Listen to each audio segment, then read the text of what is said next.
Hello everybody. Next up we join the third round of the League Cup, where we will visit to Lincoln City. Kick-off at what I will still call Sincil Bank is at 7:45pm, and should the scores be level after 90 minutes, the match will go straight to kicks from the penalty mark. There's some hefty winds due over the next couple of days, so irrespective of the effect of the weather on the ground, please stay safe on your journey. So Lincoln then. My last visit to Sincil Bank came in the mid-1990s. My then employer sent me up there for a week's course, and stuck for something to do one evening, I noted that the Imps were at home to Leyton Orient.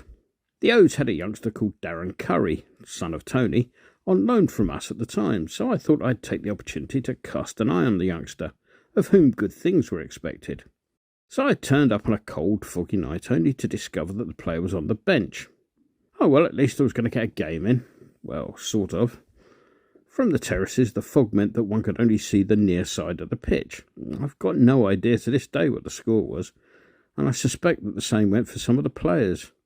They did bring on Curry in the second half and stuck him out wide on the wing. That's the wing I couldn't see.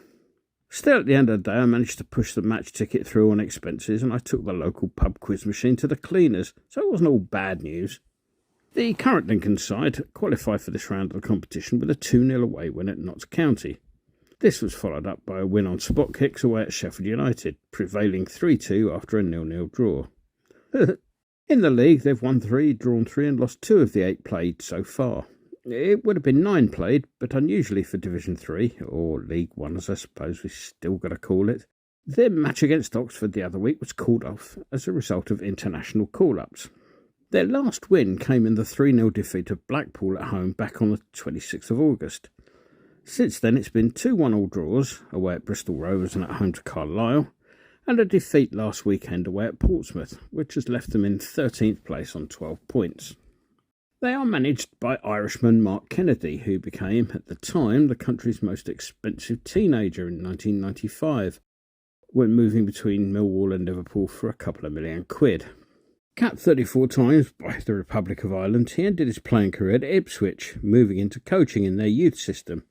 Similar spells occurred at the academies of Man City and Wolves before he took his first managerial position with Macclesfield. They say that timing is everything in life, and signing for one of football's more impecunious clubs just before the COVID lockdown was probably proof of that.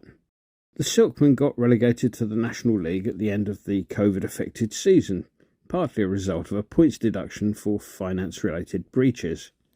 Finding the offer of a new contract for the next season one that he could easily resist, Kennedy turned around and pottered around the Ipswich Academy again for a while, before joining former Hammer Lee Bowyer to act as his assistant at Birmingham. Kennedy returned to the hot seat, joining Lincoln in May 2022, guiding them to 11th place, without ever really troubling the playoff or relegation areas of the table. Daisy informs me they brought in 7 new players during the summer. She tells me that the fee paid to Portsmouth for Rico Hackett-Fairchild is likely to have been as low as £40,000, with the player being released due to lack of game time down on Portsea Island. The winger has netted twice in 8 league appearances and earned his first international call-up for St Lucia, having got 2 in 2 at that level. He's an East Londoner, having started out in Dagenham and Redbridge's youth system. Their keeper is Dane Lucas Jensen, who arrived on a free, having been released by Burnley. He spent 3 years at Turf Moor without bothering the first 11. He's featured in all 8 league games so far, as well as the 2 League Cup matches, so don't expect any squad rotation here. He saved 2 penalties in the last round during the shootout. One anomaly amongst all those signings is that they've actually made their first signing of the winter window. Midfielder Jack Moylan will turn up on New Year's Day from Shelbourne, with the Irish season coming towards the business end as we speak, so he'll have a bit of a break before signing. Let's move on, shall we, to the wild and wacky world of association football. Over at Chelsea, co-owner Bedad Egbali was seen entering the changing room after their latest defeat. Boss Pochettino was quoted as saying that he had absolutely no problem with owners visiting changing rooms. In fact, if any of them are available for selection next week, they'll probably get a game, he said. Meanwhile, West Ham's legal team have been put on standby as Sheffield United got thumped 8-0 by the Geordies. It's believed that the Blades are trying to work out precisely why Carlos Tevez was responsible for the defeat that will form part of their relegation at the end of this season. Details are sketchy, but the Fairness in Football, unless it's us who are breaking the rules brigade, are looking at the theory that if we hadn't paid them all that money years back, they wouldn't have been able to waste it. Talking of bent clubs, we experienced the usual atrocious refereeing at Anfield, where a home win without at least one intervention from a dubious official hasn't occurred since Everton left. When you're on top up there, you need to take your chances before they get their statutory penalty, and that we failed to do, most spectacularly with Antonio's miss. Bowen's goal was a peach, of course, but just as we looked like getting back into the game, the officials stepped in once more, denying Bowen the clearest penalty you'll ever see.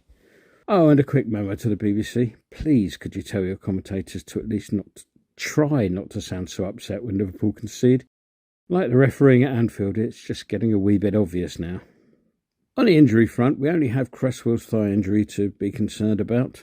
However, we can expect to see the usual rotation for this competition, with Fabianski starting and an outfield 10 more akin to those that started against TSC than they did at Anfield. Okay, the prediction. Well, it's a bit like last week, where on paper there should be no contest, but in practice all those little intangibles, such as players having the games of their lives in front of a small but mostly partisan crowd, could play a part. The lack of extra time before penalties will encourage them to play a tight, compact game, and as usual on these occasions, this will all be about attitude. I still have nightmares about that FA Cup tie away at Wimbledon, where a side turned up expecting a nice easy stroll in the park, only to get the thumping they thoroughly deserved. I'd like to think that won't be the case this week, and on that basis I'll be putting the £2.50 I was going to send to PGMOL in an attempt to bring some honesty to affairs at Anfield on an away win. Mr. Winston, please make it 2-1 to us, if you will. Enjoy the game.